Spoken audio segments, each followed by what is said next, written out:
You know, while we got you on here, Brent, this is completely off the cuff here.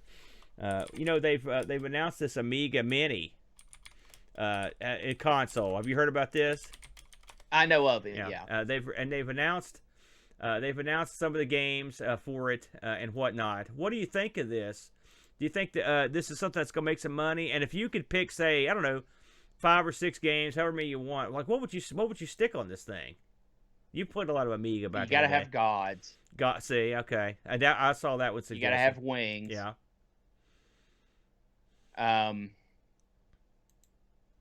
Defender of the Crown, even though the Amiga version's garbage. Yeah. So far, those are pretty common requests. You know. I would say. See, TV sports basketball is a tough sell. I don't think that enough people would care about that game to put it on there. But if I was making a console, I would put it on there.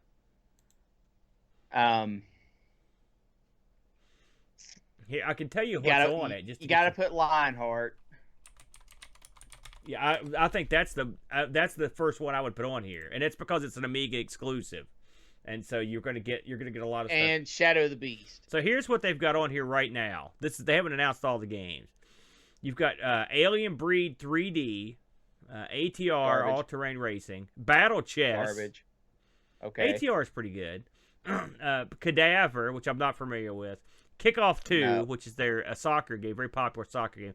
Pinball Dreams. Right. Yeah, you gotta have that. Speedball 2, Brutal Deluxe. Yeah, that's a good one. And Zool, Ninja of the Nth Dimension. Zool, the ant from an alien planet who's not actually an ant. Yeah, that's a fair ad. Now that's what they've announced thusly. They also mentioned. Let me see what the other ones. Oh, Another World. Wow, that's a pretty big grab. Yeah, Simon the Sorcerer, which is a point-and-click adventure that was real popular. The Chaos Engine, which is another popular game. Oh yeah, and then that's one of Amiga's best. Yeah, and then well, I mean, it was ported everything. Worms, the Director's Cut, because Amiga had the very first version of Worms. It's Worms, the Director's Cut. What do you think with those additional ones? Take off, Picard. Yeah, I mean those are mostly really good. Grab some good ones. Chaos Engine is really awesome. Yeah, but here's my problem with this, right? Who is this for? Is it for Amiga fans? One would assume. Or are they trying to get the general public to buy something like this? Well, I would say it's for everybody. To be honest with you. Is it shaped like a little Amiga? It is. Remember the Mini? Remember the C64 Mini? Same company, same exact gimmick. Also, it's going to cost. It's already up for pre-order. I believe it costs. Yeah, it's $119. It'll cost $140. It says here in the U.S. Now let me tell you what you. Let me tell you what you get. Okay, because this. Hold on. You get a little extra that you don't get on the. You have to get a joystick. Well, you have to get a mouse. You get a gamepad. And it's an Amiga. It's a Amiga-esque, sort of like the CD32 gamepad. And then they've also Who used a gamepad on Well, Amiga? I know we talked this, but I mean, you got to remember that this is going to serve as your interface as well for the virtual keyboard and that sort of thing. You're also getting a tank mouse, a USB rendition of the tank mouse. So you're actually getting a little bit extra in there that you wouldn't have got with the C64. Now, some people have said they don't like the idea of using a gamepad, and I was talking to Bode about this. I would not be surprised if they market some sort of joystick that you could plug in there. A lot of stuff will work in those things, so you could probably plug in something. I like the gamepad. Well, I mean, the gamepad's a complete throwaway. Here's what I play all my Amiga games with that right now. That's what I almost play all mine with, the generic NES game. So I like the idea of that. Here's the thing. No, but here's the thing. Yeah. This is at $140. You're hitting nostalgia for Amiga fans. No one in the general public is going to go, "Wow, look at that little thing! I can play these games I've never heard of." Well, again, so that's completely one needs to remember that this was a much more popular and well received system in the UK and in Europe and Australia, New Zealand, those areas than it was in America. Much more, probably 10 times as much. No, I'm not saying that. I'm saying no one is going to see this on the shelf that doesn't know what Amiga is and buy it. Yeah. Well, Okay, yeah. that means they're hitting the retro Amiga fans. I personally think at $140, that is a hard sell. I certainly would never touch one. If you want it for Christmas, let me know. We'll talk. Well, I But have purchased one through an intermediary and Boat's actually trying to get us a review copy as well. The truth of the matter is, me and Boat had a discussion about this, and I think I've turned the corner on it. I'm okay with it, and I think the biggest reason is, and this is something you got to understand. And if I tell you this, it may talk you into it. And when you're talking about something like a Super Nintendo Mini or a NES Mini or a Genesis Mini, these other minis, you're talking about something that you're emulating that's still widely available. I mean, you could go out and get a Super Nintendo pretty cheap right now. You could play the games that way if you wanted to. There's other ways to play them, but when you're talking about the Amiga, and Bo made this argument, it was a brilliant argument. The Amiga, if you want to play Amiga games, okay, you've got on some sort of hardware, you've got to go out and get an Amiga. Then you've got to figure out how to get the thing working. Then you've got to figure out how to output the video. Then if you're in America or a place that's not a PAL place, you got to work all through that, all that rigmarole. Then you've got to get the games, whole 9 yards. Plus, Amigas are expensive, way more expensive than this thing costs. So you'd be in for a pretty penny doing it that way. Now, the argument that you could go get a Raspberry Pi and do all that rigmarole, you could. But you're going to have the knowledge and the know-how to go. And I know what a pain in the butt it can be to do. When you get something like this where it's literally ready to go, all you've got to do is plug your Amiga into the TV and you're good to go. Plus, this thing also supports all WHD load files. So if you're not familiar with those, you get the 25 games that come with it. But if you are familiar enough with it, or maybe you buy it and you learn how to get familiar with it, then you've got the avenue to play all the games on it. It'll play every game on the Amiga. And so that opens a lot of doors up for people that didn't have an avenue to play these games easily any other way. okay, let me counter that. All right. I see that point, right? Yeah. That was Boat, let by me the just way. play devil's advocate. I'm not going to claim responsibility for that one. So let me just play devil's advocate for that. If you have a history on the Amiga and you grew up with the Amiga, that means you grew up more than likely your teenage years, maybe a little before, maybe a little after, was spent on an Amiga, which means you are proficient at least in some regard. This isn't like a Windows machine today or a Mac OS of today where anyone can sit down and kind of figure it out, click on the pretty buttons and make things go burr. This is back when you had to actually physically have some computer competence to accomplish anything on the system.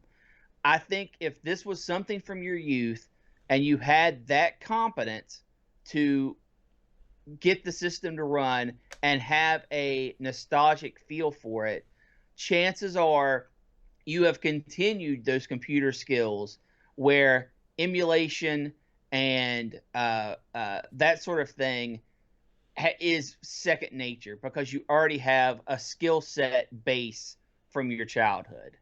It's possible. And I will say, at $140 US, this is about, for a Mini, mind you, this is about $40 more than I'd like to see it go for. Yes. Okay. I think it needs to hit a $100 price tag. With all that said, and we talked about this, and a lot of people think this is a pretty decent price for this thing. I'm just going to say this. I think if this had released 5 years ago in the climate then, you'd get a much cheaper thing. I think because everything's gone up. Hey, listen, my pinball machine I just bought went up substantially in a year. And it's all because of part availability and shipping and getting parts shipped to you, getting stuff made. It's a more expensive endeavor. Okay. Plus, you've got the added expense of having a mouse, which no other console has one. So that's the need for that. I don't know how much that adds to it. Okay, because let's face facts, the hardware in this is probably very similar to what's in the C64 Mini or the Super Nintendo Mini. I mean, they're all about all those little Android boards or whatever will play all these games. There's no problem there. So you're getting to the more you're getting to the injection molding costs and the shipping of the parts back and forth, that stuff. So I'd wager that played a pretty heavy role. And as we see stuff get more expensive, I'm not surprised that there's a cost increase. But all that said, $100 price point is looks good. 100, even 120, okay, 140 for a mini, mind you. I think that's a little much because I can't imagine the full size version of this selling for any more than 160. And again, you're pushing at that point because that goes from something you see at the store and you're like, oh, I gotta have that, to like, man, that's a pretty big purchase. And the mini's already pushed past that. So I think the biggest flaw in this thing is the price. Me and Bo also talked about the fact that there's no Wi-Fi connectivity on this thing, so there's no additional games. There's no easily upgradable firmware. You have to do it with the USB. Now the Mini didn't have it either. That's no. It is, but it'd be nice to have some. It would have been neat to have. So we talked about how nice it is to be able to download packs of games, stuff like that. That'd be a lot more fun. I would have done it that way, but they probably did a price workup on it and saw that they wouldn't make enough money doing it that way. But it's interesting, man. People have diverse opinions on it. In fact, I'm looking to people in the chat who have diverse opinions on this thing. I think this will do well in the UK. I can't imagine them now. I never thought they'd bring this to the US because so few people knew about the Amiga, but they might bring it here now for the hobbyists, and the fact that it's simply a software switch to go from NTSC to PAL on there. It's all HDMI anyway, so it doesn't really matter. You don't think anybody would pay $140 just to set this on the shelf, Brent, like they do with all these other minis? Well, I know I wouldn't, but I also don't have the connection with the Amiga that most people or some people do have. Mine was with the Nintendo, and I didn't buy that Mini. There you go. So, well, I mean, certain people are. But then again, I've got a Dragon's Lair sitting beside me. Yeah, there you go. So. Certain people. By the way, me and Bo had a conversation a couple weeks ago about which is currently more popular, Dragon's Lair or Space Invaders. And we went around and around. Do you have a thought on that? This is off top. Which is more popular? Right. Completely which different is a more popular IP for those minis? Just Dragon's Lair or just Space That's right. Invaders? See, that's what I said, and Boat screamed at me, and then the chat yelled at me, and so that's what I said. So I fell back on the only thing I could. Which one of those are in the Smithsonian? And because I knew Dragon's Lair was, I was like, hey, if it's in the Smithsonian, it's better. So that was the best thing I could come up with. Well, here's the thing. There are better versions of Space Invaders. Yeah, there's tons better. They're all better. They're all better. And while I will be the first to admit Dragon's Lair is not a game, it's an interactive movie. I think it's a game. I still think it has more mass appeal than although Space Invaders certainly has name recognition. I told him I thought it had more longevity although they're similar, just due to the amount of places it's been ported. And we're talking about the original Dragon's Lair against the original Space Invaders. Now, granted, it's funny how they are comparable in a lot of ways, if you think about it. As in terms of their availability and their name recognition. So, there you go. Well, listen, that was fun.